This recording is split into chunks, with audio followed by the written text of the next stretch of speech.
Hi, இது என்னோட clerodendrum ஸ்மிதியானம் plant. இதுக்கு இன்னொரு பேரும் இருக்குது, செயின் ஆஃப் க்ளோரி. இந்த பூவோட மொட்டு விரியறதுக்கு முன்னாடி பார்க்கறதுக்கு லைட் பல்ப் மாதிரி இருக்கனால இது லைட் பல்ப் பிளான்ட் ஒன்று சொல்கிறாங்க. இப்போ இந்த செடியோட கேர் அண்ட் மெயின்டெனன்ஸ் பார்த்துடலாம். இந்த செடி பிரைட் இன்டைரக்ட் சன்லைட்டில் தான் நல்லா வளரும். டைரக்ட் சன்லைட் படுற மாதிரியான இடத்துல வைக்காதீங்க. இலை வெயில் படுற மாதிரி இருந்தால் ஓகே, ஆனால் மத்தியானத்தில் வர வெயில் டைரெக்டாக செடி மேலே படக்கூடாது. நான் இந்த செடியை மாமரத்தோட நிழல் விழுற இடத்துல வச்சு வளர்த்திட்ருக்கேன். 3 வருஷமாக வளர்த்திட்ருக்கேன், எந்த ப்ராப்ளமும் இல்லை. நெக்ஸ்ட் இதோட வாட்டரிங் பார்த்துடலாம். இந்த செடிக்கு எப்போவுமே ஒரு ஈரப்பதம் இருந்துகிட்டே இருக்கணும். மண்ணை கம்ப்ளீட்டாக ட்ரை ஆக விடாதீங்க. அதனால் வாட்டரிங் ரெகுலராக பண்ணுங்கள். வின்டர் டைமில் மட்டும் கொஞ்சம் கம்மி பண்ணிக்கோங்க. நெக்ஸ்ட் இதோட ப்ளூமிங் பற்றி பார்க்கலாம். இந்த செடி வின்டரில் பூக்கக்கூடிய செடி. டிசம்பர்லேருந்து மார்ச்சுக்குள்ளே பூத்து முடிச்சிடும்.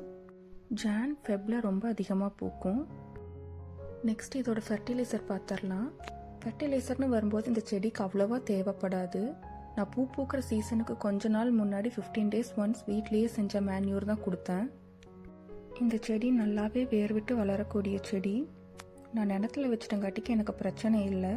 நீங்கள் பாட்டில் வைக்கிறதா இருந்தால் பாட்டோட டயாமீட்டர் 10 inches இருக்க மாதிரி பார்த்துக்கோங்க. இதெல்லாம் தான் நான் என்னோடய பிளான்ட்டுக்கு கொடுத்த கேர் அண்ட் மெயின்டெனன்ஸ். என்னோடய வீடியோ பிடிச்சிருந்தா சப்ஸ்கிரைப் பண்ணிக்கோங்க. தேங்க்ஸ் ஃபார் வாட்சிங்.